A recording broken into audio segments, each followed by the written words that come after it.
ಮಗ, ನಿನ್ನ ಹೆಂಡತಿ ನನಗೆ ಬಾಯಿಗೆ ಬಂದಂಗೆ ಬೈತಿದ್ದಾಳೆ. ನಾನು ಒಂದು ಕ್ಷಣನೂ ಈ ಮನೇಲಿರಲ್ಲ. ಬೇಗ ಬಾಯಿಲಿ ನೀನು. ಅದು ಯಾಕೆ ಹಿಂಗೆ ಕಿತ್ತಾಡ್ತಿರೋ ಏನೋ. ಒಂದಿನ ನೆಮ್ಮದಿಯಾಗಿ ಆಫೀಸಲ್ಲಿ ಕೆಲಸ ಮಾಡೋಕ್ಕಾಗಲಿಲ್ಲ. ಸರಿ, ಬಂದೇ ಇರು. ಬಂದ್ಯಾ? ಬಾರಪ್ಪ ಹೆಂಡತಿ ಗುಲಾಮ, ಬಾ. ಒಂದಿನಾನು ನನ್ನ ಗಂಡ ಕೂಡ ಹಿಂಗೆ ಬೈದಿರ್ಲಿಲ್ಲ. ಎಲ್ರ ಹತ್ರನೂ ಒಂದು ಮಾತು ಅನಿಸ್ಕೊಳ್ಳೋ ಕರ್ಮ ನನಗೇನಿಲ್ಲ. ಈ ಮನೇಲಿ ನಾನಿರ್ಬೇಕು, ಇಲ್ಲ ಅವಳಿರ್ಬೇಕು.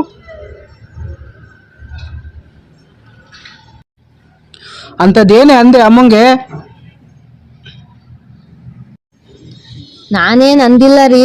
ಸುಮ್ಮನೆ ಕಾಲು ಕೆರ್ಕೊಂಡು ಜಗಳಕ್ಕೆ ಬರ್ತಾಳೆ. ಮನೆಯಲ್ಲಿ ಸುಮ್ಮನೆ ಕುತ್ಕೊಂಡಿರಕ್ಕಾಗಲ್ವಲ್ಲ.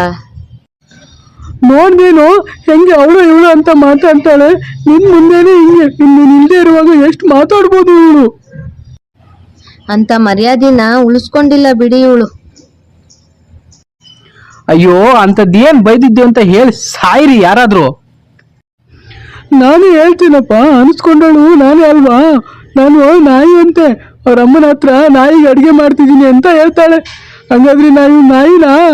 ಇಂಥ ಮಾತು ಕೇಳಿಸ್ಕೊಂಡು ಈ ಮನೆಯಲ್ಲಿ ಇನ್ನೂ ಇರ್ಬೇಕಾ ನಾನು? ಏನೇ, ನಿಜಾನೇನೆ? ಇಲ್ಲ ರೀ, ದೇವರಾಣೆಗೂ ನಾನು ಅಂದಿಲ್ಲ ರೀ. ಅವಳು ಕಾಲ್ ರೆಕಾರ್ಡ್ ಚೆಕ್ ಮಾಡು. ನಾಯಿಗೆ ಅಡುಗೆ ಮಾಡ್ತಿದ್ದೀನಿ ಅಂತ ಹೇಳಿದಾಳೆ ಅವ್ರ ಅಮ್ಮನ ಹತ್ರ. ನಾನೇ ಕೇಳಿಸ್ಕೊಂಡಿದ್ದೀನಿ. ಅಯ್ಯೋ, ಇವಳಿಗೆ ಕಿವಿ ಸರಿ ಕೇಳಿಸುತ್ತೋ ಇಲ್ವೋ? ನಾನು ಹೇಳಿದ್ದು ನಾನು ಈಗ ಅಡುಗೆ ಮಾಡ್ತಿದ್ದೀನಿ ಅಂತ. ಇದನ್ನ ಇವಳು ನಾಯಿಗೆ ಅಡುಗೆ ಮಾಡ್ತಿದ್ದೀನಿ ಅಂತ ಅರ್ಥ ಮಾಡ್ಕೊಂಡ್ರೆ ನಾನೇನು ಮಾಡೋಕ್ಕಾಗುತ್ತೆ? ಅಯ್ಯೋ ಅಯ್ಯೋ ಅಯ್ಯೋ ಅಯ್ಯೋ ಮೆಟಿಕ್ಲಾಡಿ, ಹೆಂಗ್ ಮಾತು ಚೇಂಜ್ ಮಾಡ್ತಾಳೆ ನೋಡು ಇವಳು. ಏನ್ ನಾಟಕ ಮಾಡ್ತಾಳೆ ಇವಳು. ಅಮ್ಮ, ಅವ್ರ ಊರ ಕಡೆ ಭಾಷೆನೇ ಹಂಗೆ. ನೀನೇ ಎಲ್ಲೋ ತಪ್ಪಾಗಿ ಅರ್ಥ ಮಾಡ್ಕೊಂಡಿದ್ಯಾ ಅನ್ಸತ್ತೆ.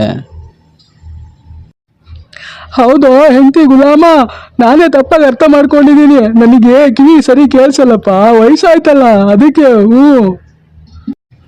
ಅದು ಹಂಗಲ್ಲಮ್ಮ. ಹಂಗೂ ಇಲ್ಲ ಹಿಂಗೂ ಇಲ್ಲ. ಅವಳು ನಂದು ತಪ್ಪಾಯ್ತು ಅಂತ ಕ್ಷಮೆ ಕೇಳಿದ್ರೆ ಮಾತ್ರ ನಾನು ಇರ್ತೀನಿ. ಇಲ್ಲ, ನಾನು ಮನೆ ಬಿಟ್ಟು ಹೋಗ್ತೀನಿ ಅಷ್ಟೇ. ನಾನೇನು ಕ್ಷಮೆ ಕೇಳಬೇಕು? ನಾನೇನು ಅಂದಿಲ್ಲ ಮಾಡಿಲ್ಲ. ಪ್ರತಿ ಸಲ ಜಗಳ ಆದಾಗಲೂ ನಿಮ್ಮಮ್ಮನ ಹತ್ರ ಕಾಲಿಗೆ ಬಿದ್ದು ಕ್ಷಮೆ ಕೇಳಿ ಸಾಕಾಗಿದೆ ನನಗೆ. ನಾನು ನನ್ನ ತವ್ರ ಮನೆಗೆ ಹೋಗ್ತೀನಿ. ಇನ್ನೊಂದು ಕ್ಷಣನೂ ನಾನಿಲ್ಲಿರಲ್ಲ. ಯಾಕೆ ಹಿಂಗೆ ಚಿಕ್ಕ ಚಿಕ್ಕ ವಿಷಯನ ದೊಡ್ಡದು ಮಾಡ್ತೀರಾ? ಮದುವೆ ಆದಾಗಿಂದ ಒಂದಿನೂ ನೆಮ್ಮದಿಯಾಗಿರಲಿಲ್ಲ ನಿಮ್ಮ ಜಗಳಗಳಿಂದ. ಬರೀ ನಿಮ್ಮ ಜಗಳ ತೀರಿಸೋದೇ ಆಯಿತು.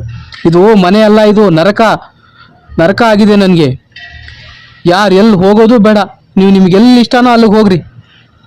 ನಾನು ನನ್ನ ಪಾಡಿಗೆ ನಾನು ಎಲ್ಲಿಗೆ ಹೋಗ್ತೀನೋ ನನಗೂ ಗೊತ್ತಿಲ್ಲ.